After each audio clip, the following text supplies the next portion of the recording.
चिनचिन, एक सच्ची अद्भुत घटना।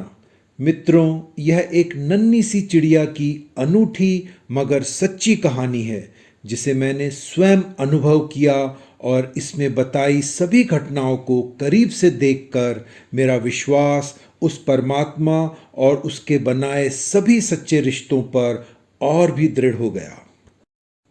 यह सच्ची घटना कुछ इस प्रकार है। एक दिन जब मैं दोपहर को अपने घर के आंगन में गया तो मैं एक दृश्य देखकर स्तब्ध रह गया। गोरैया के दो नन्हे चूजे, जो शायद 3-4 दिन के ही होंगे, एक डब्बे के अंदर पड़े हैं। अचरज की बात थी कि ऊपर बने घोंसले से वह सीधे डब्बे में ही गिरे, जिस डब्बे को मैंने कुछ ही दिन पहले घोंसले से तिनके वगैरह गिरने और सफाई रखने की वजह से रखा था। उनमें से एक चूजा तो निर्जीव था और दूसरा कुछ लंबी सांसें ले रहा था।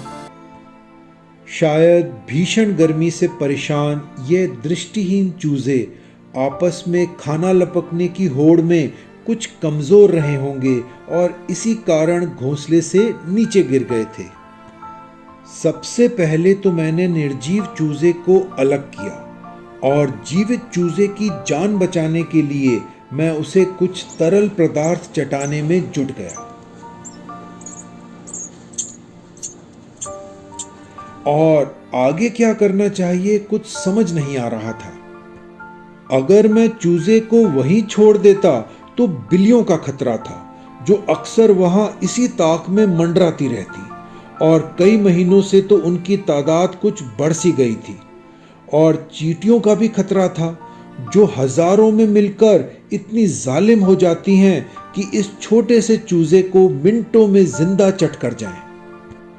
अगर चूजे को घोंसले में वापस डालता हूं तो ये डर था कि हो सकता है मादा और नर चिड़ियां उसे ना स्वीकारें और उसे नीचे गिरा दें। यह भी हो सकता है कि बाहरी तत्वों के हाथ लगने से वे उस चूजे का भी त्याग कर दें जो अभी घोंसले में पल रहा है। मन नहीं माना।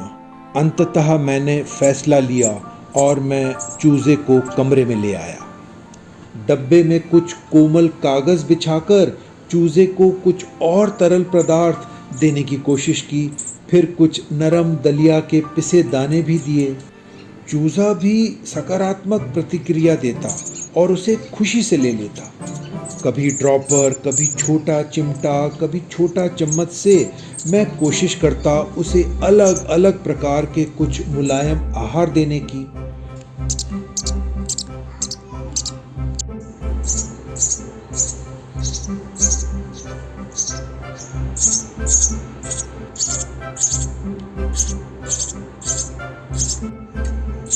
दो दिन और बीत जाने के बाद वह पहले से कुछ बड़ा दिखने लगा। कुछ मुलायम पंख भी निकल आए। दिन रात में उसके पास रहता और उससे कुछ लगाव सा होने लगा। उसका नाम मैंने प्यार से चिनचिन रख दिया। मैं उससे बातें करने लगा और जब चिनचिन कहकर पुकारता तो वह भी चूं चूं कर मुझे उत्तर देती। एक दिन जब मैंने उसे पके चावल दिए तो वह इतनी खुश दिखी और खूब सारा एक साथ मुंह में लेने को ललाहित हो उठी। अगले 2 दिन बहुत अच्छे बीते और चिनचिन बहुत खुश रहती। भूख लगने पर जोर से चींची कर पुकारती। मगर फिर एक दिन मैंने देखा चिनचिन बहुत चुप हो गई। मैंने कुछ खिलाने की कोशिश की तो उसने मुंह नहीं खोला। उसका प्रिय आहार चावल भी देने की कोशिश की तो भी उसने नहीं खाया। यह बहुत ही चिंता की बात थी। मुझे आभास हुआ कि वह अब समझने लगी है कि यह उसकी असली जगह नहीं है। शायद उस जैसा वहां कोई भी नहीं था। आधा दिन बीत गया, चिनचिन ने कुछ नहीं खाया। फिर मैंने एक प्रयोग करने की कोशिश की। मैंने एक कागज की चिड़िया बनाई और उसकी चोंच में कुछ खाने को रख चिनचिन के करीब लाया। उस प्रयोग ने जादू सा असर किया। खामोश सी चिनचिन उछल पड़ी और उसने झट से खाने के लिए मुंह खोल दिया। वह उस कागज की चिड़िया को अपनी मां समझ रही थी। और बहुत खुश थी। अब वह माँ हमेशा उसके पास रहती और चिनचिन भी बहुत खुश होकर सब कुछ खाने लगी।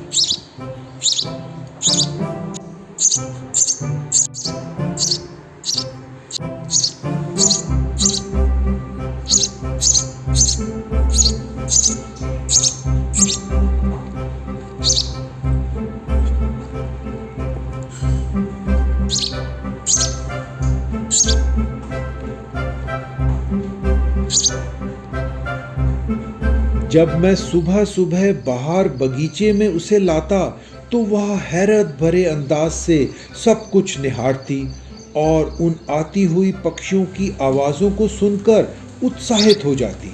कभी मेरे हाथों पर फुदकती हुई मेरे कंधे के पास जा बैठती। कुछ दिन और बीते। चिनचिन के पंख और पूंछ आकार ले रहे थे, पर मन में ख्याल आया, क्या ये सही ढंग से विकसित हो रहे हैं? मैंने पढ़ा था कि चूज़ों को प्राकृतिक रूप से उनकी माँ उन्हें कीड़े मकोड़े देकर प्रोटीन की ज़रूरत को पूरा करती है, जिससे उसमें उड़ने की ताकत आ सके। यह चिंता की बात थी। मैं सोचने लगा, चिनचिन के लिए यह कीड़े मकोड़ों का आहार कहाँ से लाऊं और उसे कैसे खिलाऊं? उसी दिन मैंने देखा बाहर घोंसले का चूजा पूरा विकसित होकर घोंसले से निकलकर बाहर आ गया था। मैंने एक प्रयोग और किया। चिनचिन को बाहर लाकर उस घोंसले के नीचे रख दिया। चिनचिन जब भूखी थी तो जोर से ची ची करने लगी। यह आवाज सुनकर दोनों मादा और नर चिड़िया वहां आ गई। कुछ देर वह चिनचिन को देखती रही और फिर कुछ घंटों बाद एक चमत्कार हुआ। मादा चिड़िया अपने मुंह में कुछ दबाए चिनचिन के पास आई और उसे खिलाने लगी। सच, ये नज़ारा देख आंखों से पानी झलक आया। देर शाम तक वह मादा चिड़िया, जो चिनचिन की माँ थी, ने कई बार आकर चिनचिन को वो सब आहार दिए जिसे उसको अपने पंखों को विकसित करने के लिए आवश्यक थे। रात को मैं चिनचिन को कमरे में ले आता और सुबह भोर होने से पहले उसे वहीं छोड़ देता जहां उसकी माँ उसे खाना खिलाने आती।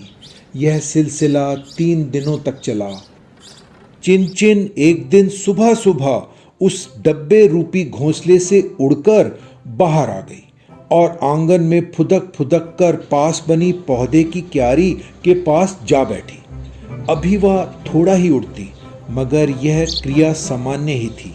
मैंने कई वर्षों के अपने अनुभव से देखा था कि चूजे अपना घोंसला कुछ पहले ही छोड़ देते हैं और ज़मीन पर छुपकर अगले 2-3 दिन तक अपनी माँ के द्वारा लाए भोजन पर ही आश्रित रहते हैं।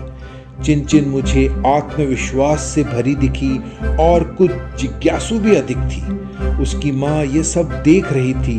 वह उसको चेतावनी के संकेत अपनी बोली में दे रही थी और उसके लिए खाना भी ला रही थी। यह दिल को छूने वाला दृश्य था। चिनचिन को आखिरी बार मैंने पेड़ पर देखा जब उसकी माँ उसे बड़े प्यार से कुछ खिला रही थी।